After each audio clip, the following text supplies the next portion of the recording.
Welcome back. You're live on Newsfeed, the AM edition. I'm Ayanda Nyati. Thanks very much for starting the day and the week with us. And today, of course, as we continue tracking the coronavirus outbreak, we bring you a special broadcast right here on Newzroom Africa, channel 405, where we hone in on the disease and help you understand the many complexities around it throughout the day. We'll have experts answering some of your most pressing questions and helping us better understand how we can better protect ourselves as we make sense of whether we even are equipped to be able to combat any kind of threat from that illness. So you want to stay tuned to channel 405 as we answer some of those very critical questions. As we do that, though, of course, we're keeping a close eye on the other big stories that are taking place. The news cycle constantly in motion in South Africa, and today is absolutely no different.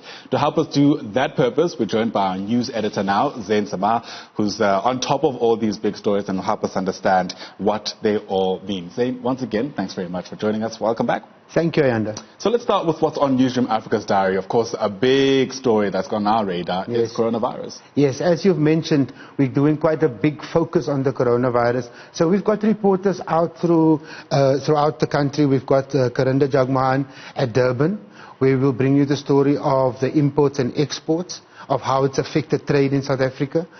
We've got Linda Mnisi out at OR Tambo to speak to you about what kind of screenings they're doing at OR Tambo with relation to people coming from China and from other parts of the world, obviously, especially from some other African countries. And then we've also got people out at Charlotte Maxeke Hospital to speak to you about our own readiness and the hospitals that have been identified to deal with should there be cases of coronavirus in South Africa, to deal with that kind of situation. So throughout the country, throughout different elements and angles to the story, including, as you've mentioned, experts throughout the day. Absolutely looking forward to that, especially because it's been such a big story for, I think we're going for a proper 2 months now, since the kind of rumbling started out. And just so to add, Ayanda, the broadcast is mainly to raise awareness around the issues. It's not to generate fear or anything like that, because we haven't had a single case in South Africa, but it's to bring you the important stuff, like what you need to know. How does this spread? Like you said, how safe are you? How does it affect the local economy? What are we doing about people that are in China at the moment? So it's basically to kind of zone in on those kind of elements of the disease. Absolutely. Yes. But like I said, we're also keeping a close eye on all the other big stories elsewhere. Yes, including state capture, as we know, continues. Today the focus will be on the Matlatuzi Water Board, who's accused of 185 million rand irregular expenditure. Basically, the board cannot explain what happened to this money, so evidence is expected in that regard. And then also we bring you an update about the story that we have covered since last week. Our reporter in the Northwest, Zintle Kanyane, will bring us the latest between the conflict, which we now understand is over roots between Letlapa Abile and Top 6 taxi associations in the Brits area. Last week there were some shootings and so on. So today people are in court. We'll continue to update you on that story. And then a big story also happening in the Western Cape High Court today. That's right. Where a motion that was brought by the city of Cape Town will be decided on whether basically the refugees that have taken refuge inside the Methodist Church in and around Green Market Square, the court will decide whether those communities obviously have to move back to where they came from. You'll remember that those communities took refuge in the Methodist Church following a week or two of xenophobic violence late in last year.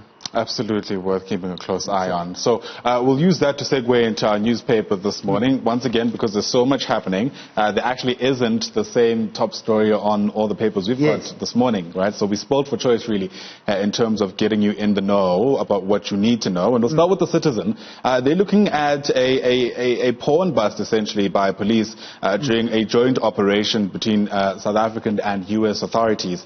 An extraordinary story, essentially, about how what appears to be a global syndicate has found traces in Gauteng, and this includes, of course, people handling, selling, and also engaging in operations that lead to the production of child pornography, which is quite a big thing, obviously, in this country. I remember last week or 2 weeks ago, we had a conversation about a landmark ruling, which will essentially see some victims of these kind of crimes, in this case that's children, not necessarily having to testify for courts to reach a kind of verdict against the perpetrators. And I imagine the people who've been arrested in this instance will also be subjected to that kind of ruling as well. They're reporting this morning that dozens of personal computers, hard drives, flash drives, tablets and cell phones with explicit child abuse material was seized during the raid by the SAP's Central and Electronic Investigation Specialized Unit. So it's quite a big one, and certainly I think we'll all be watching closely about the kind of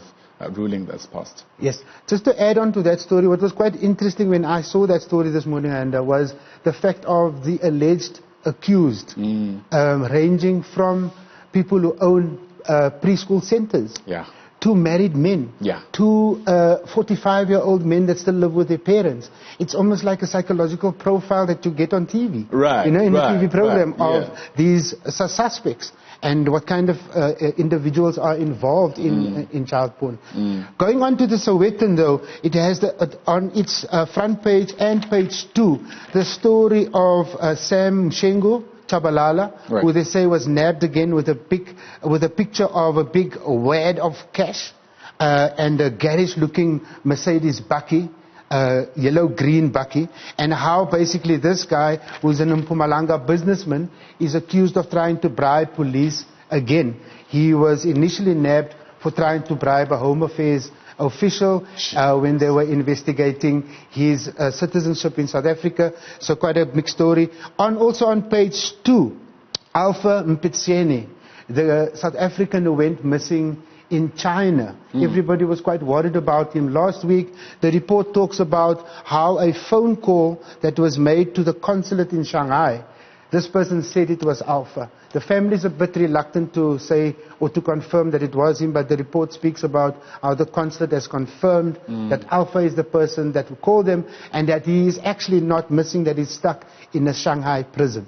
Gee, and this is obviously amidst the fears of coronavirus and whether or not anybody in South Africa would be able to be brought back home. Well, segueing to the business day this morning, they are reporting about a ruling that affects Discovery and I imagine many other medical aid schemes coming up in the next couple of days, if not years. And it's essentially a ruling that kind of sees Discovery essentially being compelled to pay for treatment that's not available in state hospitals. So the arrangement used to be that obviously it was at the discretion of medical aid schemes whether they'd cover certain medical procedures. And one of the things that they typically wouldn't cover was some treatment that's not available in state hospitals. And this comes in the wake of a ruling by a eye disease glaucoma patient who took the scheme to court after they refused to pay for an implant of a medical device called Zain. Now, part of the reason why they didn't want to pay for this was because they thought it was ineffective and cost way too much. But the judge in the case found that their reasoning just was completely irrational. But the important thing is that this ruling now opens the door for patients to force the industry to fund any other medical or drug care which is deemed necessary. And I guess it's in that sense that this is quite a significant story. But of course, we never lose sight of the backdrop, right? Medical aid schemes are constantly under scrutiny over allegations of sometimes racial profiling and overcharging some patients. So it really appears that the walls are closing in, and perhaps it's about time, considering just how much medical aid costs in this country. You know, the costs are really quite exorbitant, and I'm sure these kind of rulings and many others in the works hopefully will add some reprieve to over-indebted South Africans. Just the last story that I want to highlight in the Sowetan today is the cartoon with the EFF leaders starting a bonfire of Public Enterprises Minister Pravin Gordhan, saying this is not a witch hunt, it's actually about load shedding and SAA. So that story continuing to dominate the political kind of landscape, including the headline of the Star, which talks about unrepentant de Klerk under siege. As you remember, at the SONA address, EFF leader Julius Malema started out by objecting to de Klerk's presence in Parliament, and since then it has started a debate. It's grown legs. It's grown legs, but I think largely because it goes to the heart of what we understand our democracy to be about today, and the kind of negotiated settlements that were made back in 1994 and how those things are viewed, how those things are interpreted in today's environment. What is being used as political expediency, what is being used as political revisionism, because everybody is now zoning in on what this actually means. It doesn't take away from the fact that de Klerk is unrepentant about his position, and that his position is a one that flies in the face of the majority of South Africans in this country who kind of bent over backwards to accept the negotiated settlement, and to then learn 30 years later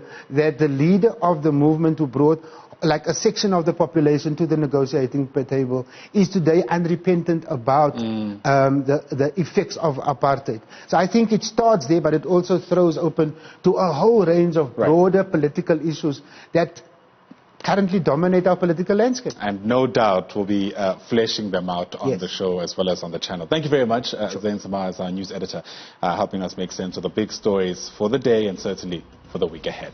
So still to come on the show this morning, we take a look at President Cyril Ramaphosa's plan to build 9 new college campuses this year. The South African Student Congress Secretary General, Buthanani Ngwane, joins us in the studio for that discussion. That story and a whole lot more in just a moment. Just stay with us.